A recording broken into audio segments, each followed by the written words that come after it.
afternoon. I'm Victoria Marshall with the latest news from the Washington Watch news desk. President Joe Biden is dropping out of the 2024 presidential race.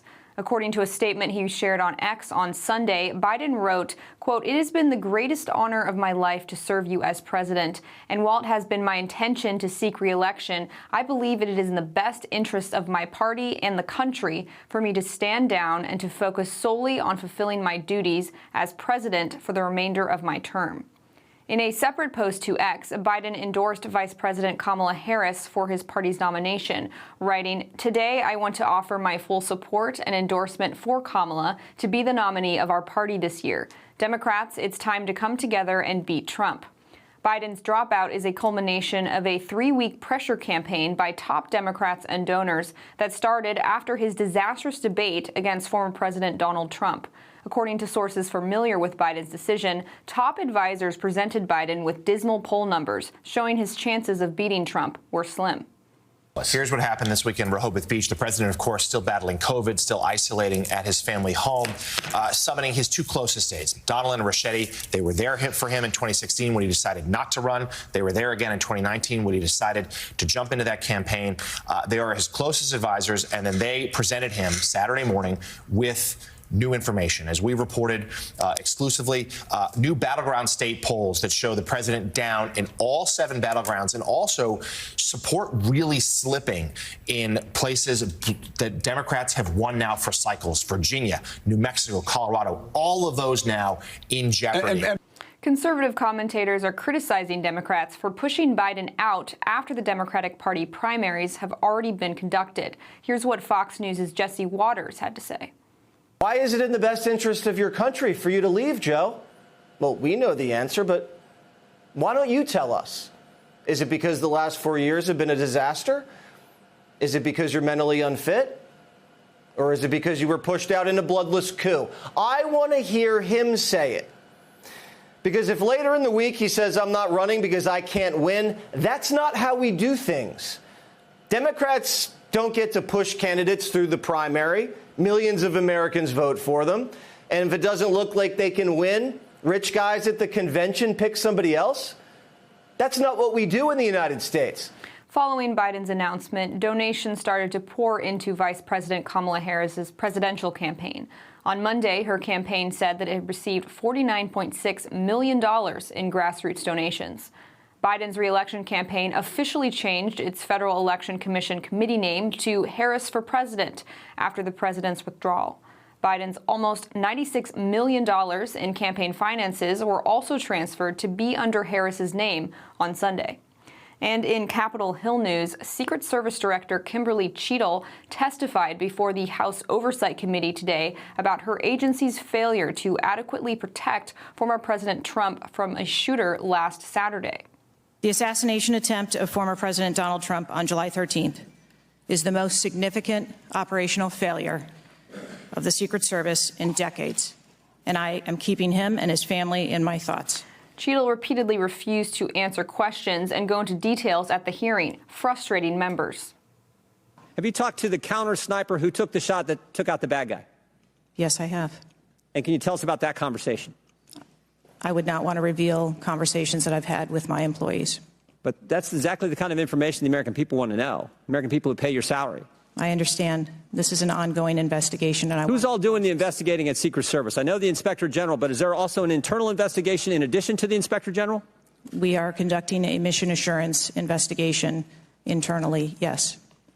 You know what it looks like, Director? It looks like you won't answer some pretty basic questions. It looks like you got a 9% raise and you cut corners when it came to protecting one of the most important individuals, most well-known individuals on the planet. A former president, likely the guy who's going to be the next president. Looks like you guys were cutting corners. Cheadle's testimony comes after the Washington Post reported over the weekend that Secret Service officials repeatedly turned down requests from Trump for more resources and personnel in the last 2 years leading up to the shooting. And those are today's headlines. I'm Victoria Marshall. Up next is Washington Watch with Tony Perkins. We'll see you tomorrow with more news.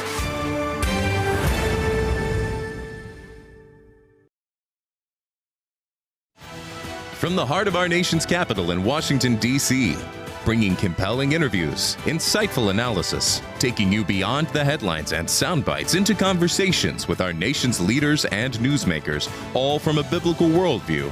Washington Watch with Tony Perkins starts now. Because Donald Trump is alive, and thank God he is, you look incompetent. If Donald Trump had been killed, you would have looked culpable. Not only should you resign, if you refuse to do so, President Biden needs to fire you, because his life, Donald Trump's life, and all the other people which you protect are at risk because you have no concept of the aspect that the security footprint needs to be correlated to the threat. That was Chairman of the House Intel Committee, Chairman Mike Turner, at today's hearing on the July 13th assassination attempt of former President Donald Trump. Thanks for tuning in to this Monday edition of Washington Watch. I'm your host, Tony Perkins. We're going to get a read on today's oversight hearing from Missouri Congressman Eric Burleson, a member of the committee, in just a moment. Secret Service Director Kimberly Cheadle took full responsibility for the agency's failure. The Secret Service's solemn mission is to protect our nation's leaders. On July 13th, we failed. As a director of the United States Secret Service, I take full responsibility for any security lapse of our agency. So, what does that mean? What will come next? We'll talk with former Secret Service agent Tim Miller about how the agency should respond based upon today's hearing. Of course, the big news this weekend, which was not really a surprise. Today, he's made a very difficult decision in the best interest of our nation to continue serving as president, to continue rolling up his sleeves and tackling the challenges that still lie ahead of us in the next 6 months, but to step aside in terms of the nomination of my party for president in order to make certain that Donald Trump is not returned to the White House. That was campaign co-chair of the Biden-Harris campaign, Senator Chris Coons, yesterday on CBS News. So how will this process work? We'll explore that question with Phil Klein, director and founder of the Amistad Project, associate professor of law at Liberty University and former attorney general for Kansas. And news from Friday that has, it's been forgotten. To be clear, it was not a cyber attack. It wasn't anything related to that. It was a content bug or update that we sent out, that we identified, and we rolled back. That was CEO of CrowdStrike, George Kurtz, on CNBC on Friday, discussing the global outage of communication systems that grounded planes, shut down healthcare, and disabled some 9/11 systems. Now, there is no evidence to suggest that this was intentional from what I've seen, but it does expose vulnerabilities that need to be addressed. And with the news of President Biden stepping aside, it's been lost in the headlines. But we're going to talk with Congressman Mike Collins, who's a member of the Science and Technology Committee and has oversight of this sector of the economy. The website, TonyPerkins.com, lots of resources there for you, but there are more resources available for you at the Stand Firm app. If you've not yet downloaded the Stand Firm app, I encourage you to do so. Go to the App Store and download Stand Firm. All right, in the days since the assassination attempt against former President Donald Trump, when an armed shooter shot the Republican nominee for president and multiple bystanders from the distance of over 150 yards, troubling reports continue to emerge regarding the U.S. Secret Service and its ability to achieve its mission. As we mentioned earlier today, the House Oversight and Accountability Committee heard testimony from the Secret Service Director, Kim Cheadle, following a congressional subpoena to compel her to attend before the committee, and now there are many calls from Congress for her resignation.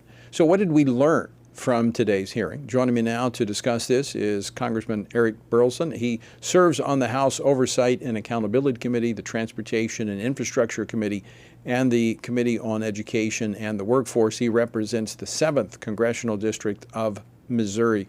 Congressman Burleson, welcome back to Washington Watch. Good to see you. Good to see you, Tony. So today's hearing has been scheduled since last week. Obviously, President Biden's decision to step aside yesterday has overtaken much of the news cycle.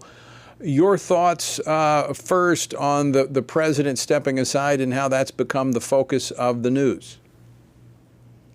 Yeah, I think it was long overdue. It's something that we have been, we have all, the American people have been watching his decline for the last 3.5 years, if not longer, and yet we've been lied to. I think this is the perfect example of a modern day "the emperor has no clothes," and so it just took that debate to demonstrate to the world that that he is clearly not capable for the task. And yet, I think what's interesting about his statement is that he's saying for the good of the Democratic Party, he's going to step aside. But the question is, what's good for the country? I think if he was really thinking about what's best for the country, he would step down altogether, because these next few months, what's abundantly clear is that we have someone who's asleep at the wheel, who's in charge of the most powerful and important position in the world.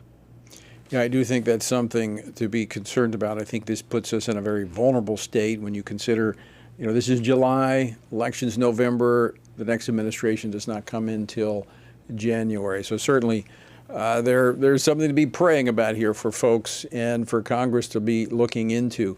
Let's move now to the hearing today on the Oversight Committee had regarding the Secret Service and the attempt on former President Donald Trump's life a week ago Saturday. What did we learn from today's hearing? We didn't learn a whole lot, honestly. I think the one thing we did learn is that Director Cheadle is grossly incompetent and not capable for the task. Only under the Biden administration can someone perform so poorly and still retain their job. I don't think Biden has fired anyone, even after the awful events after the Afghanistan withdrawal. No one was fired. No, she is not. She's holding on to her position today, and yet previous directors of Secret Service, when assassination attempts have occurred and that was considered a failure, they've resigned. And so she's not willing to do that, but she also didn't have any answers for us today. A lot of the questions she diverted to the FBI. Even when we know that she's been briefed by the FBI, she wasn't willing to comment on what she's been briefed. And so my questions really had to do with what things that she has direct control of, which is the mission, the standards, the protocols of the Secret Service.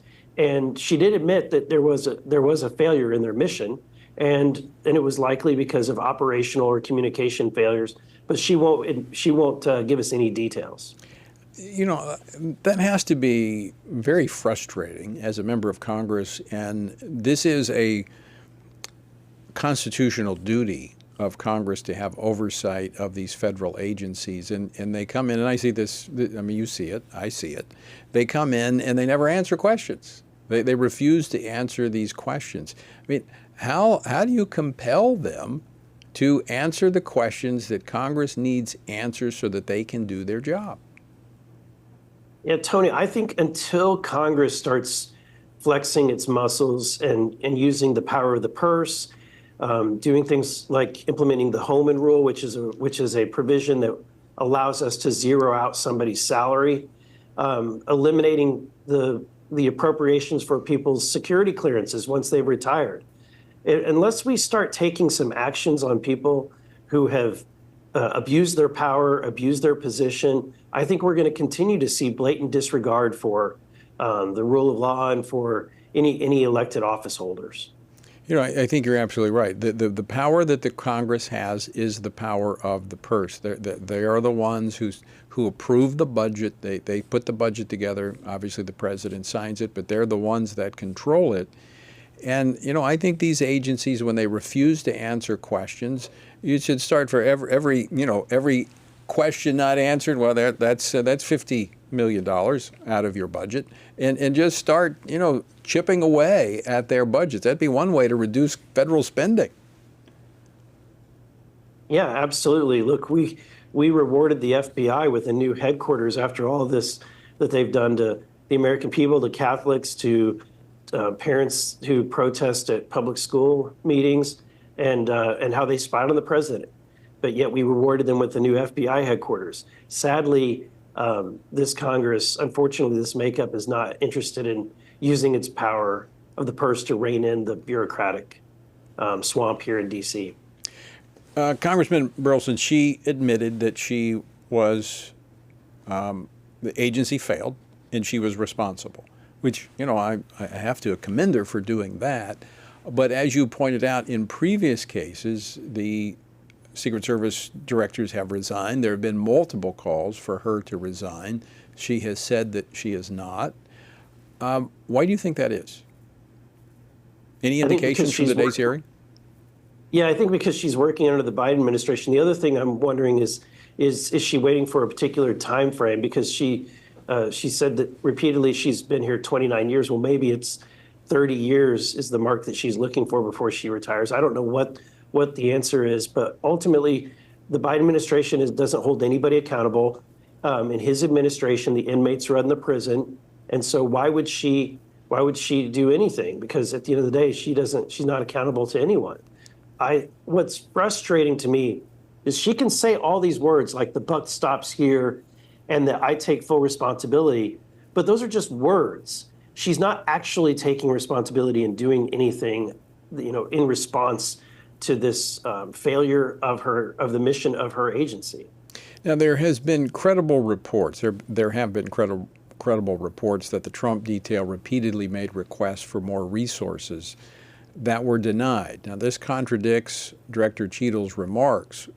Any new information come forth about that today? Yeah, I think she was trying to split hairs there. Whenever she was asked, she was specific to say that there was no request for that specific event on that day, that the Trump team had not made a request for that event. So what that suggests to me, and what we repeatedly try to get her to answer on, is that there have been previous requests, and at some point, the question is, the Trump team probably got sick of asking and being turned down. So there were clearly requests that have been made in the past that have been turned down. She's not willing to give us those specific events. Congressman, I think tomorrow the Homeland Security Committee is also going to have a hearing. They're going to focus more on local law enforcement and the role that they played and what they saw. But what we've seen from Director Cheadle is that she's kind of shifted some of the blame to local law enforcement. Did that come up in today's hearing? I didn't recall her shifting that blame, but what's clear is local law enforcement is taking responsibility. They've done actually a press conference. She's not even done a press conference. Alejandro Mayorkas, who is her boss in the Department of Homeland Security, they've not done a press conference on this. The White House has not done a press conference. So local law enforcement, if anyone's taking responsibility and trying to be transparent, it's the local law enforcement. Congressman Burleson, always great to see you. Thanks so much for giving us a readout on today's hearing. Appreciate it. Anytime. And folks, once again, just a reminder that with all this going on, we need to be praying, we need to be voting, and we need to be standing for truth. And if you'd like to join us in our effort to pray, text the word pray to 67742. That's 67742, the word pray. And join us as we pray for our nation. We're going to talk more about that in a little bit. There's so much uncertainty, so many things happening. And you know what? We need to be confident in this time. All right, don't go away. We're coming back with more analysis of today's hearing after this.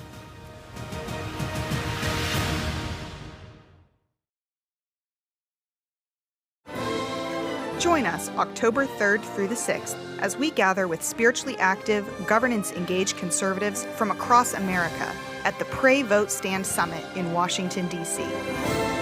We'll pray for our nation, engage in government and culture, and stand for biblical truth alongside Christian leaders, worldview experts, and government officials.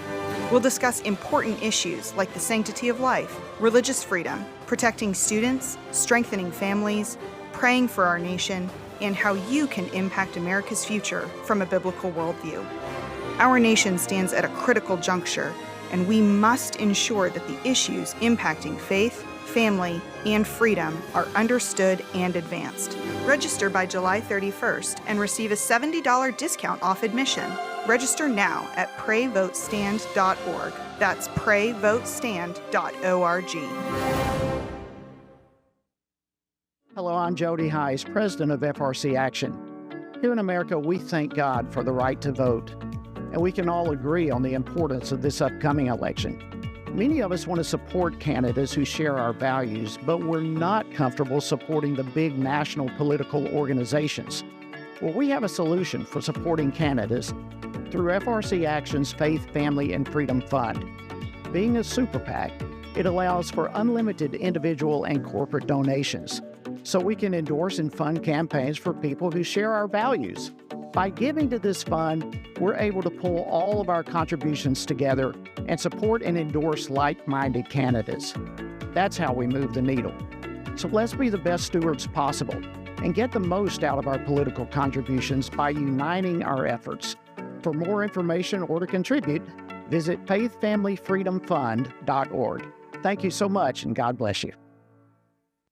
Sometimes the headlines are overwhelming, and it feels like we're all alone and there is nothing we can do.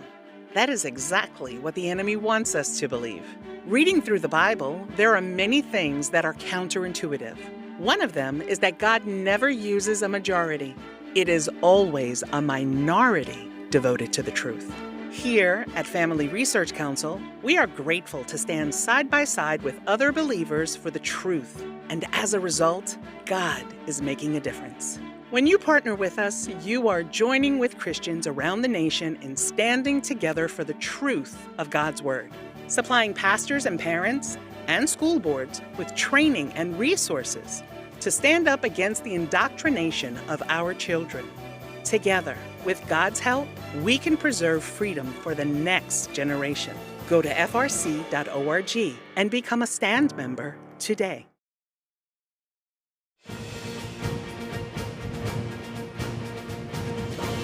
Welcome back to Washington Watch. Good to have you with us on this Monday. The website, TonyPerkins.com. And again, let me encourage you to download the Stand Firm app. You can take Washington Watch with you anywhere you go. Well, as we continue to examine the security failures that allowed a shooter to strike President Trump and kill an attendee at a Pennsylvania campaign rally, members of the House Homeland Security Committee traveled to the site of the assassination attempt earlier today, just as the House Oversight and Accountability Committee grilled U.S. Secret Service Director Kimberly Cheadle. As more details emerge, what immediate changes are necessary for the U.S. Secret Service, and what did the American people learn today based on this hearing? Joining me now to discuss this is Tim Miller, founder and president of Lionheart International Services Group. He is a 30-year law enforcement and military professional who was a Secret Service agent assigned to the Washington field office, coordinating all aspects of security for the president, vice president, and foreign heads of states on a regular basis. Tim, welcome back to Washington Watch. Always great to see you. Thank you for having me, Tony. It's an honor to be with you.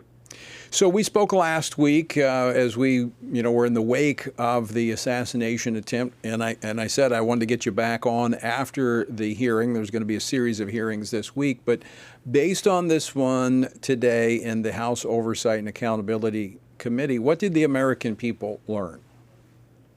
Tony, I got to tell you, I don't think they learned anything new. Everything that was said, if it was said at all, was based on, stuff already out there. I think there's been more analysis with all of the forensic evidence, the cell phone cameras, all that being, shared instantly on social media. And so the American people have a pretty good idea of generally what happened. Today, we were hoping and praying that the Secret Service director, who has said, look, buck stops with me, I'm responsible, that she would provide details on exactly what happened. Unfortunately, in my opinion, all we heard was, well, the FBI's got that, or I can't talk about that. And here's the problem. We need to restore the faith of the American people in the United States Secret Service. We don't want people going to rallies fearful, wondering if the security is in place, or, so that they won't lose their lives or the lives of their families, as we saw last week. Now, Tim, there were some facts that were shared in this hearing as based on the questions that were asked regarding some of the stats with the Secret Service, the number of agents, how many details they are working. I mean, some of that shows that the ranks are getting kind of thin. Yeah, that's a great point, Tony, because I got to tell you, it was a shock to me when she said, Director Cheadle said, that they have roughly 8,000, slots filled for 9,500 positions. That's huge. 1,500 agents in a campaign year. That means that not everybody has to come home, repack, go back out if they get home at all. They're tired. They're working shift work. It's a big deal to staff the Secret Service the way it needs to be staffed. And quite frankly, without that, what you have is a bunch of tired folks that are coming off planes, getting into follow-ups, showing up. You can go into a zombie mode very quickly. Right. Ask me how I know, when that happens. And then when she said that the Secret Service since January has done more than 7,500 site advances, that's heavy lifting. Doing site surveys is not easy. You got to be game on. So this is very troubling for, what we used to revere is probably the most, premier law enforcement agency in the country. Well, Tim, having been a police officer on the street, not, doing protection details, but I would think the protection details, you've got to be even more alert, especially when you're talking about the President of the United States. And after working, 12 hours, multiple days a week, you get a little tired. You kind of miss some things. I mean, that's just human nature. So there's some underlying problems here at the agency. I mean, you've been there, you've seen it. What do you think is driving this? Well, Tony, you and I know as Marines, leadership starts at the top. Leadership is something that when the leaders, the commanding officers and the layers below them have, an outstanding commitment to the mission. There are no side agendas. It's all about being lean, mean, and ready to go.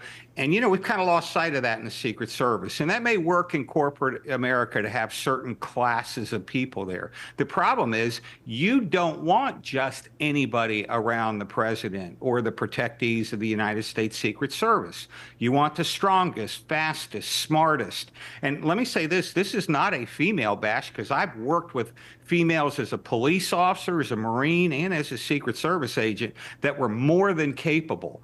But this idea of, well, we can only have 1/3 of this or that, that's preposterous. You want the leaders of the free world protected by the best people available, because if not, think about what would have happened last week had President Trump been assassinated. We wouldn't have fair and free elections. We would have a very tainted, very violent population. It would have been a mess. Right. It goes way beyond one individual. I mean, this is what he represents and what it would have done to the country. I mean, Tim, is this the proverbial chickens coming home to roost? Where we've been pursuing this woke ideology in our government, the DEI, that now we're seeing that this really doesn't work well? I absolutely think it doesn't work well, and I think we're seeing this across law enforcement agencies. Most police agencies, as you know, Tony, haven't been an officer. They can't hire enough qualified people because between DEI and defund, police are discouraged. They're not sure if they can take action anymore. There are cameras everywhere. And let me tell you, I'm all about accountability. I'm all about transparency. But this is crazy. We need warriors ready to fight some of those people coming across the border. And oftentimes the administrations do not back up those officers on the street, and so there's concern there as well. And I think that's probably a part of the attrition rate, why we're not seeing those ranks filled, people looking for positions that actually offer more of a future in terms of having support behind you and not risking your life, your family, and your well-being. Tim Miller, always great to see you. Thanks so much for sharing your insights on today's hearing. It's an honor, Tony. Take care. We'll see you next time. All right, Tim Miller. All right, another reason to pray. All right, so much to pray about. All right, don't go away. When we come back, we're going to talk about the big news over the weekend. President Biden deciding yesterday to step aside. So what does that mean? What's the process? It's never happened before. We're going to talk about that next here on Washington Watch. Don't go away. We'll be back right after this. everything we do begins as an idea. Before there can be acts of courage, there must be the belief that some things are worth sacrificing for. Before there can be marriage, there is the idea that man should not be alone. Before there was freedom, there was the idea that individuals are created equal. It's true that all ideas have consequences, but we're less aware that all consequences are the fruit of ideas. Before there was murder, there was hate. Before there was a Holocaust, there was the belief by some people that other people are undesirable. Our beliefs determine our behavior, and our beliefs about life's biggest questions determine our worldview. Where did I come from? Who decides what is right and wrong? What happens when I die? Our answers to these questions explain why people see the world so differently. Debates about abortion are really disagreements about where life gets its value. Debates over sexuality and gender and marriage are really disagreements about whether the rules are made by us or for us. What we think of as political debates are often much more than that. They're disagreements about the purpose of our lives and the source of truth. As Christians, our goal must be to think biblically about everything. Our goal is to help you see beyond red and blue, left and right, to see the battle of ideas at the root of it all. Our goal is to equip Christians with a biblical worldview and help them advance and defend the faith in their families, communities, and the public square. Cultural renewal doesn't begin with campaigns and elections. It begins with individuals turning from lies to truth. But that won't happen if people can't recognize a lie and don't believe truth exists. We want to help you see the spiritual war behind the political war, the truth claims behind the press release, and the forest from the trees.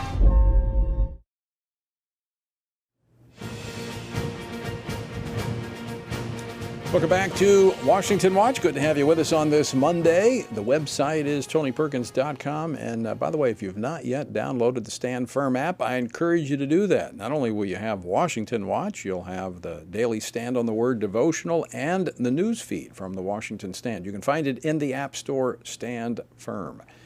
Well, following President Biden's announcement yesterday that he will step aside as his party's candidate for president, many leading Democrats coalesced immediately around Vice President Kamala Harris as their choice to lead the party's presidential ticket. Now, Democrat campaign donors followed suit as contributions poured in following weeks of anemic fundraising after President Biden's disastrous debate performance in June.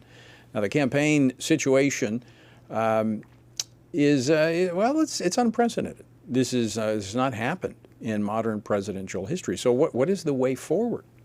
I mean, almost every move that they make is going to be subjected most likely to litigation. And how do they make it happen? Joining me now to discuss this is Phil Klein. He's the founder of the Amistad Project, and he's also associate professor at Liberty University School of Law and former Attorney General of the state of Kansas. Professor Klein, welcome back to Washington Watch. Good to see you. Good to see you, Tony. So let me start with this. When was the last time this happened? Well, 1968 was the last time the Democratic Party had an open convention. And I'm old enough to remember, and Tony, you might remember as well, that's when Lyndon Johnson decided not to pursue a second term as president of the United States. And the Democratic Party nominated Goldwater on the first ballot. The last contested convention is 1952. So it has been a while since there has been an open contested convention.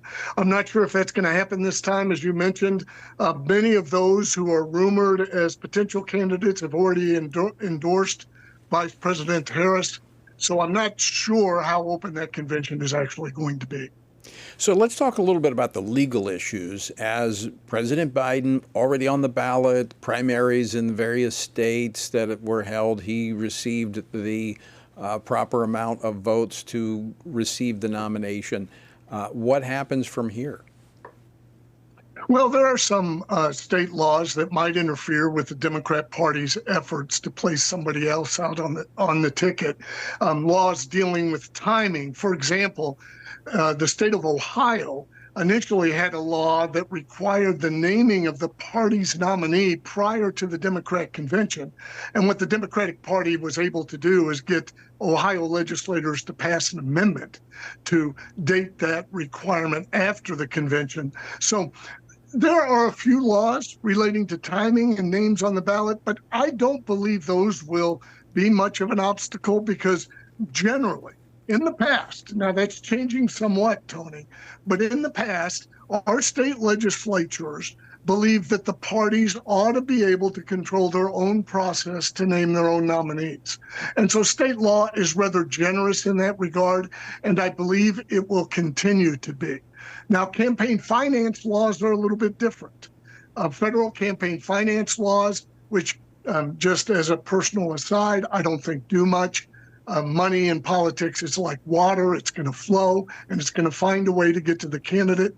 But the Biden-Harris campaign is sitting on about $100 million cash in hand, and that money can flow without any interference to Kamala Harris as the nominee. If it is not Vice President Harris, then that money has to take a little detour. 30 some odd million can go to the Democratic Party, which can coordinate this expenditure with the campaign. And then the remainder needs to flow through independent expenditures, so to speak, and not directly to that candidate. So there are some hurdles, but I believe the law will allow the Democratic Party to get around them. So that sounds like an insurance policy for the vice president. Well, certainly. It's a lot cleaner under the law for her direct receipt of that $100 million. Otherwise, it's not that steep of a hurdle. What would have to happen is it would flow to third parties, and technically they cannot coordinate with the campaign.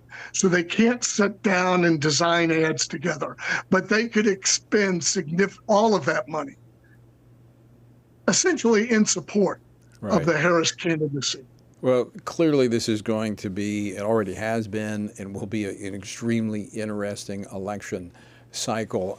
Having, and you've been a part of this, you've seen it, most of these are scripted, they're heavily choreographed. There's nothing that is happens that's not been designed. There's the unpredictable has been eliminated. So this could make for a very interesting Democratic convention. I mean, I'm certainly going to be watching it to see what happens.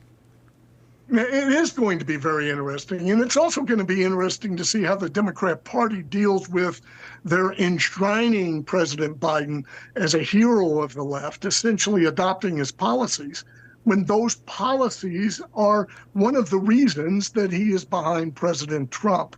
So how is the candidate of the Democrat Party going to deal with the identification of Biden as his legacy reflecting the Democrat Party and the need for it to continue when Americans are dealing with inflation and open borders and all of those concerns regarding those policies? Well, I think they may double down. I mean, that's progressive politics, and I think you're going to see Kamala and team, whoever her running mate may be, going to be doubling down on those progressive policies that Biden put out there. Maybe to their demise. I don't know. They may just offer the American people more money. We'll see. Professor Klein, always great to see you. Thanks so much for joining us today. Thank you. All right, Phil Klein, former Attorney General of the state of Kansas, now at my alma mater, Liberty University. All right, when we come back, the global IT outage following a failed software update provided a painful wake-up as to the vulnerabilities worldwide when it comes to computers. Don't go over, we're going to talk about it. Download the new Stand Firm app for Apple and Android phones today and join a wonderful community of fellow believers. We've created a special place for you to access news from a biblical perspective, read and listen to daily devotionals, pray for current events, and more. Share the Stand Firm app with your friends, family, and church members, and stand firm everywhere you go.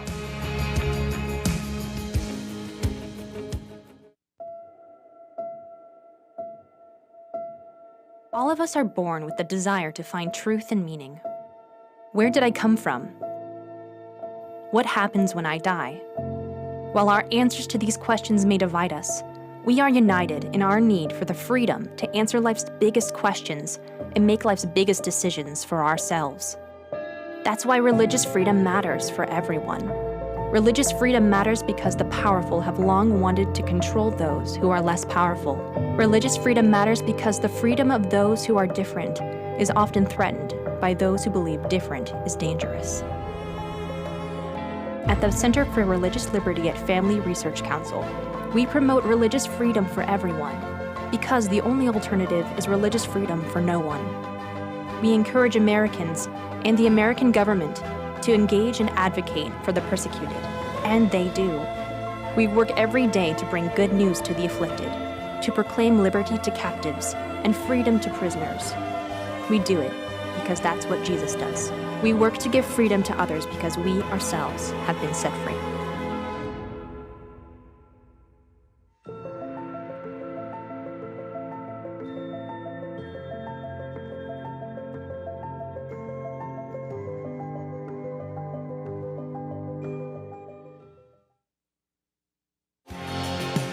Jesus said in John 15, "These things I have spoken to you, that my joy may remain in you, and that your joy may be full."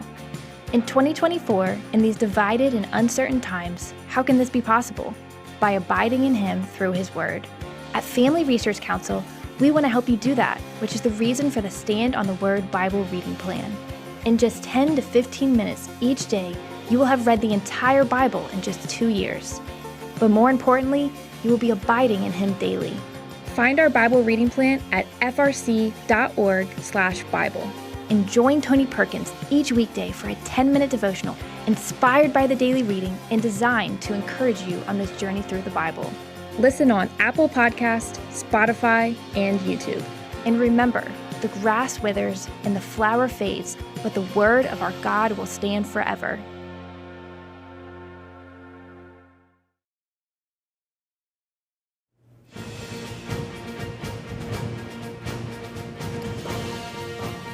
Well, folks, one of the things we need to do, we talk about this often, pray, vote, stand. We need to be praying. We need to be prepared to vote. Vote for those candidates who most closely align with your values, with biblical truth. And then we need to stand. We need to stand for truth regardless what. Regardless of what happens, we need to stand for truth. Well, our word for today comes from Psalm 71. O God, you have taught me from my youth, and to this day I declare your wondrous works. Now also, when I am old and gray-headed, O God, do not forsake me until I declare your strength to this generation, your power to everyone who is to come. This, I believe, is actually the heart of this psalm and the mission of the older generation. Listen again. Do not forsake me until I declare your strength to this generation, your power to everyone who is to come. End quote. This is unfortunately not what we have today in a culture that worships youth. We have teenagers lecturing world leaders about global warming, while the gray-headed who carry God's warning to the next generation are silent or ignored if they do speak up. May the Holy Spirit empower the senior saints to boldly declare God's power to this generation. And by the way, here's an idea. Instead of drag queen story hour in our schools and libraries, we need silver-haired story hour. Why don't you try that on? To join us in our journey through the Bible, text Bible to 67742. That's Bible to 67742. Last Friday, a flawed software update from the cybersecurity vendor CrowdStrike led to gridlock at airports, delays at 911 call centers, and chaos at hospitals unable to perform many routine surgeries. The worldwide fallout left many wondering how a single company's failure could lead to such a worldwide system collapse. Just how brittle is the world's digital infrastructure?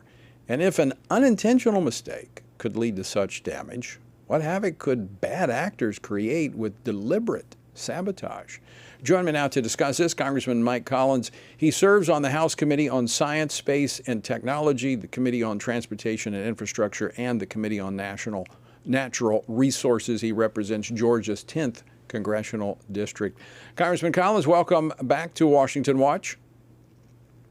Well, I appreciate you having me on. Thank you. I think, this news has kind of gotten shoved away to the back with the news of President Biden stepping aside over the weekend. But, I saw this very concerning. The shutdowns that occurred on Friday were unprecedented. What do we know so far?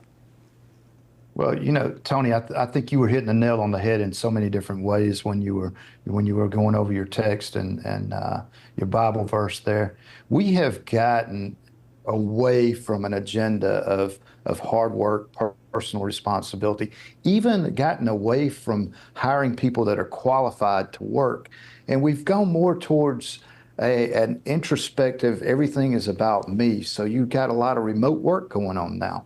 And in particular, I think CrowdStrike is one of them, that they pride themselves more on being remotely working instead of working in an office among their peers.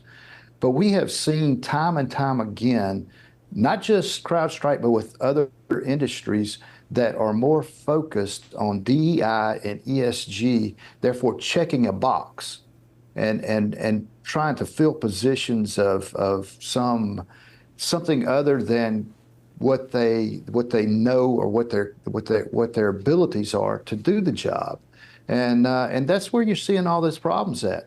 It's whether it's CrowdStrike, whether it's the airline industries, the railroad industries, whether it's even the Secret Service.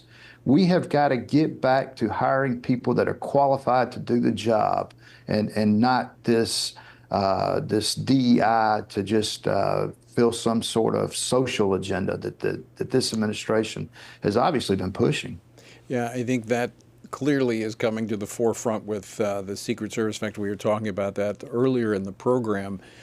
When it impacts people and it's out front and they see it, hopefully they can connect the dots, or at least we'll help them do that.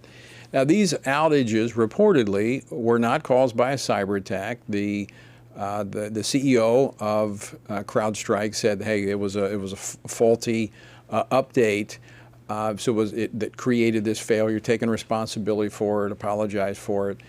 But I mean, here's a question, Congressman Collins: how worried should we be that a single company's error could cause such chaos? And given the critical infrastructure that is influenced by this by Microsoft, and this is what the update was for, I mean, what kind of oversight is provided? I mean, what if there was a bad actor that intentionally sabotaged an update to a software system? No, I think you're exactly right.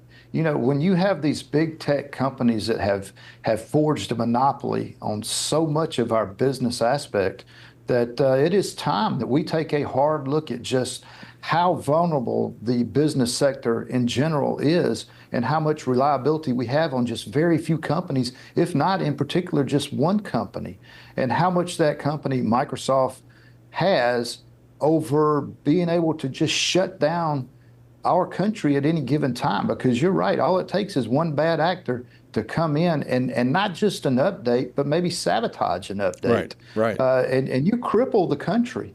Right. You've seen this. You take the airline industry, for instance. This is the second time in less than 2 years that they have gone down for a long period of time. And you can't sustain that over and over and over again. You're going to see a lot of balance sheets that are not going to look too good when their quarterly earnings come out. Right. Well, and you think of the complications that creates for Americans. You serve on the House Committee on Science, Space, and Technology, which has oversight of this sector. What do you think the role of Congress will be, in particular your committee, following this episode? Sure. Well, we need to bring in the appropriate people from these industries, as well as the government agencies that oversee them, and drill down and find out exactly what happened. So many times, I mean, a company is not going to, they're going to tell you what they want you to know, or anything that they think they can skirt by without actually giving you facts that may make them look bad. So what we need to do is make sure that we do our oversight part of our job up here, put it simply, and bring these people in and find out what exactly did happen. Because you're right, it's kind of been swept under the rug here with the Biden news especially. Congressman Collins, now that's obviously a role of Congress, oversight, but it's also oversight of executive agencies which have oversight directly of these things, national security. I mean, this is a national security issue, I would think. So what briefings or information have you received from the Biden administration thus far on what occurred on Friday? Yeah, unfortunately, we haven't received anything other than what we've seen on the news ourselves, which has been very little, other than the fact that it was just an upgrade, botched upgrade, and hopefully they've got the patch in to get it fixed. And what we're seeing now are ripple effects throughout the various industries, especially in the transportation sector. I want to switch gears for just a moment. Hopefully we'll have some oversight hearings. We'll find out more about this, because while this, again, as I don't want to be redundant, but while this could have been an innocent mistake, and mistakes happen, we're human beings, I think this exposes a vulnerability that needs to be looked at very carefully, because if this was intentional, it could have been much more malicious in its effect if it were intentional. Let's talk politics now. With that announcement you made reference to, kind of taking the headlines with President Biden stepping aside, Kamala Harris now appearing to be the candidate the Democrats are going to push forward. How do you see that shaking out politically going into the fall's election? Well, I think there's so many more questions than what we're getting answers to in the first place. Let's unpack this thing. If Joe Biden is unfit to run for re-election, then how is he fit to serve the country? That's the number one thing. I mean, we haven't seen President Biden since sometime last week when he said he had COVID. Now, that's just the first part. The second part is, what do they do with the 14 million people that voted for him? Are you going to let like 0.003% of the Democrat Party pick the nominee to run against President Trump and J.D. Vance? That certainly isolates and pretty much, I think it stands to show just what the Democrat Party is about, and it's about control. If Joe Biden was not losing in the polls, they would have propped this guy up until after November and propped him up to whenever they had to. So it shows you that he's not really running the country. He hasn't been, and so there's a lot of answers that really the American people deserve. Well, some of those answers we may never get. Congressman Collins, always great to see you. Thanks so much for taking time to join us today. Well, I appreciate it, Tony. One thing for certain, though, it's not going to change how Trump or the Republicans, how we're going to run this race. This race is not about Joe Biden. He is the problem. He presented the problem. He is just the messenger. The message that this socialistic agenda that they have been pushing on the American people, that's what we've got to fight against. That's what we got to continue to push out there. We're going to keep the pedal to the metal, and we're going to keep hammering that message home to make sure that people get out and vote. They understand a lot of what the issues are. We just need to make sure that they go vote. They do that, we'll win this election, and we'll get our country back on track. Pray, vote, stand. Mike Collins, great to see you. Thanks so much for joining us. Thank you. And folks, that's what it comes down to. Pray, vote, stand. And I want to take a few minutes I got left here to talk about pray. All right, I just want to kind of paint the picture here. And I'm not trying to scare anybody, because we're not to operate out of a spirit of fear. We've not been given a spirit of fear, but of love and of a sound mind. But we're in a very vulnerable position right now as a nation. When you think about it, as Congressman Collins was talking about, we saw this on full display during the debate between President Biden and former President Donald Trump. Questions have only increased over his ability to lead the country. This is July. The election doesn't take place until November. And then a new administration doesn't come in until almost the end of January. What happens between now and then? America, I believe, is vulnerable from a national security standpoint. I mean, look at all the things that are occurring. Right? Look at all of the things that are occurring collectively. Just look at them, and you see how turbulent and uncertain the times are. Now, when you add to that even the spiritual side of things, which I actually think the physical, what we see is a manifestation of what's happening in the spiritual realm, this is a time that we need to be praying. We need the spiritual leaders of our nation to step forward and not pray for a particular candidate. I'm not going to ask you to pray for a particular candidate. I'm going to ask you to pray for the nation, that God would bring forth a resolution to our present situation that would bring our nation in alignment with His truth. Therefore, His hand of protection might be upon us once again, because we're in a very vulnerable state. And as a result of America being vulnerable, many of our allies are vulnerable. Israel, look what's happening there. This war continues, and it's expanding. In fact, I'm going to be meeting with the Prime Minister tomorrow. He's going to be in D.C. for some meetings. He's going to be speaking to Congress on Wednesday. And we need to be praying for our ally in Israel, praying for God's hand upon that nation. And I'm praying that God would manifest Himself in such a way on their behalf that the whole world would know that there is a God. We need to be praying that Christians would have great discernment during this time, because you're hearing a lot of stuff, and I'm talking about both sides of the political aisle. We need discernment to know truth and untruth. And you know how we do that?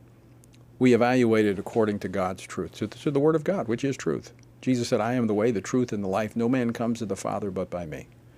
And we need to be in the Word of God. That's one of the reasons we've been doing this journey through the Word for the last few years, because Christians during these times of great deception, and they've been upon us for years, but they're intensifying, and they will continue to intensify, according to Scripture. We need to have great discernment during this time of deception, deceit, and this will provide you peace, joy in the midst of the uncertainty, and it's a great opportunity for the church, because as church, I say church, I mean followers of Christ who are abiding in Christ, because people will be looking for answers, and you have them. You have them as a follower of Christ. So pray, vote for men and women who most closely align with biblical truth. And I'm going to tell you, there'll be some occasions where you'll get pretty close, especially when you get down to the state and local elections. And those elections matter just as much, because it's really the states where a lot is happening. So be sure to be informed about the candidates and be voting. And then the other thing, you have to make an absolute commitment that you're going to stand for truth regardless of where your party goes, regardless of where your community goes or your country even. We have to be committed to standing for biblical truth as a testimony to that truth, regardless of what occurs. So I'm going to challenge you, join us in praying. Text the word pray to 67742 and join us in this effort to pray for our nation in these turbulent, uncertain times. Text prayer to 67742. All right, out of time for today, folks. Thank you so much for joining us. Until next time, I leave you once again with the encouraging words the Apostle Paul found in Ephesians 6, where he says, when you've done everything you can do, when you've prayed, you've taken your position, you've taken your stand, well, by all means, just keep standing. Washington Watch with Tony Perkins is brought to you by Family Research Council and is entirely listener-supported. Portions of the show discussing candidates are brought to you by Family Research Council Action. For more information on anything you heard today, or to find out how you can partner with us in our ongoing efforts to promote faith, family, and freedom, visit TonyPerkins.com.